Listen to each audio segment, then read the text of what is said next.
Bonjour, bienvenue pour cette nouvelle chronique de Morissette. Aujourd'hui, je reçois Sandra Martineau. Sandra, bonjour Valérie. Bonjour. En plein festival du livre du Pèlerin, donc un premier festival au Pèlerin. Voilà, le Pèlerin se livre. Et donc, tu es venu en partie défendre ton troisième roman chez XO, Sur les chemins des papillons. Alors, ce troisième roman, il fait partie d'une trilogie. C'est une fausse trilogie, en fait. C'est une fausse trilogie.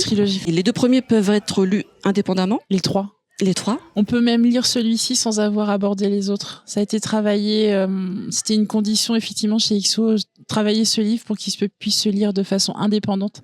Et moi, je ne voulais pas forcer les lecteurs à aborder d'autres lectures avant.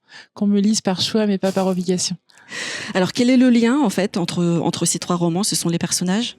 Les lieux et les personnages, puisque du coup, sur le chemin des papillons, réunit les enfants de Johanna qui apparaissent dans Petit bonheur à tous les étages.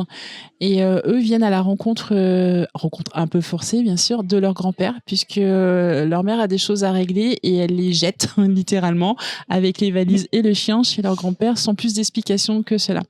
Et le grand-père habite le village de Maintenant, village qu'on retrouve dans Changer de ciel pour mieux voir les étoiles.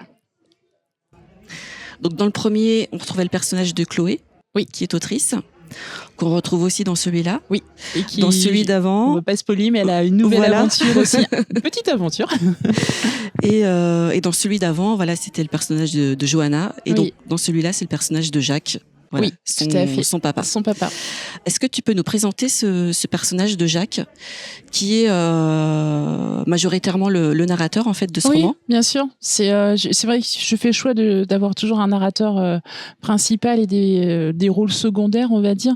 Mais donc Jacques est un ancien retraité de l'armée. Il est veuf. Il a du mal à se positionner dans une nouvelle vie, donc avec des excès d'émotions qui peuvent l'envahir et qui le rendent assez solitaire. Il s'est fait des amis des habitants de Maintenant, puisque du coup ça fait quelques années qu'il y vit. Mais il joue souvent les solitaires, et quand arrivent les enfants chez lui, c'est le branle-bas de combat, parce que là il n'a pas vu Johanna depuis une vingtaine d'années. Et elle lui laisse pour couvert des enfants qu'il ne connaît pas. Donc autant dire que ça va pas lui simplifier la vie. Comment tu as construit ce personnage de Jacques, puisque en fait, tu l'as dit dans la presse, en fait, tu n'as pas connu tes grands-pères. Ouais. Alors comment on peut écrire en se mettant dans la personnage d'un grand-père? D'un grand-père, voilà. Comme tous les autres personnages que je crée, en fait, je me glisse vraiment dans la peau de ces personnes, de ces personnages que je crée, et j'essaye de vivre leur vie, de devenir leur pensée. Et effectivement, j'ai pas eu ce repère intergénérationnel avec mes grands-pères. Mais j'ai énormément fantasmé cette relation à travers ce livre, en me disant que même si je les avais pas connus et qu'on m'avait donné la chance de les rencontrer 15 ans plus tard, j'aurais aimé vivre des choses avec eux. Et sachant que mes deux grands-pères étaient des personnalités assez fortes, ça m'a servi aussi pour construire le personnage de Jacques, puisque ancien militaire, avec un tempérament, à essayer de pas se laisser déborder, mais en fait il va vite se laisser convaincre par certaines choses et pas par d'autres, mais il va aussi se rendre compte que la vie lui offre une seconde chance. Et la thématique de la seconde chance, j'y crois beaucoup, en fait. C'est quelque chose qui revient énormément dans mes livres. Et là, ces enfants qui mettent un dynamisme effroyable dans sa vie, parce que c'est le cas de le dire, pour lui c'est effroyable, vont lui redonner vie, en fait. Alors, le thème dans ce roman, il y a le thème de la reconstruction, de la résilience, voilà, qui est un fil rouge dans tes romans. Dans mes romans. Tu as dit que c'était le roman le plus intime pour toi. En quoi c'est le plus intime, dans la limite de ce que tu peux dire? Le plus intime, exactement par rapport à ce que je disais tout à l'heure, par rapport à mes grands-pères que je n'ai pas connus.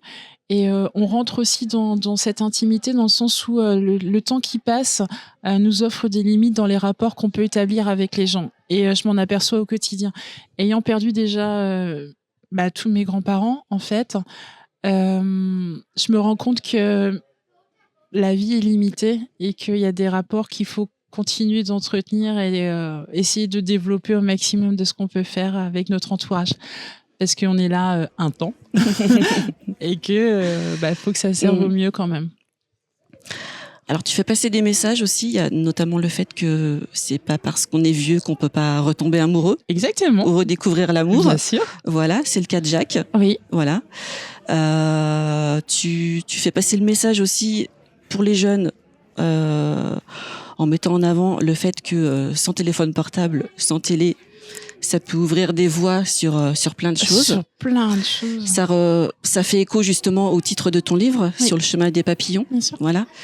Puisque en fait, les enfants Arthur, Valentin et Victoire vont se découvrir des vocations. Bien sûr. Voilà, sans leur téléphone portable. Bien, je pars du principe que effectivement, ça a son utilité, mais c'est aussi très chronophage.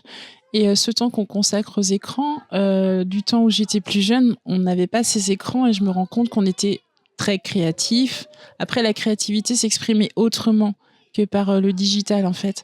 Et on allait dehors, on s'aérait, on jouait, c'était du physique, c'était différent en fait. Bien sûr, comme nos parents pourraient dire que leur génération est différente, mais c'était aussi pour passer le clin d'œil que y a des activités qui peuvent être réalisées sans téléphone. Les jeux de société, par exemple. Oui. Moi, je suis une fervente des jeux de société, j'adore ça. Et dès qu'on peut avoir l'occasion de faire un jeu de société, je suis la première à vouloir.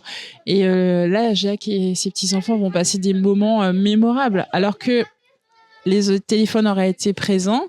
Au final, tout le monde aurait été coincé derrière son téléphone et là, ils découvrent des choses. Ils découvrent énormément de choses. Et ils se découvrent aussi eux-mêmes. Oui, voilà. Avec une capacité de concentration qui est complètement différente et une ingéniosité aussi.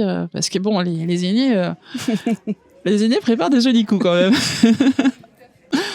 Donc voilà, c'est une autre vie en fait. Mais il faut savoir poser le téléphone. C'est... lâcher son téléphone. D'ailleurs, je crois qu'il y a un hashtag qui s'appelle lâche ton téléphone ou quelque chose comme ça. Et j'ai vu ça sur une librairie. J'ai pas eu le temps de prendre exactement les mots précis, mais je trouvais que c'était tellement intéressant. Ce temps accordé à la lecture pour dire pour moi, la lecture, c'est l'ouverture au monde et puis le développement de l'imaginaire. Ouais. On imagine énormément quand on lit et ça enrichit le vocabulaire, ça développe une connaissance, une découverte, et puis une ouverture très importante, l'ouverture. L'ouverture amène à la tolérance. Il y a beaucoup de choses après.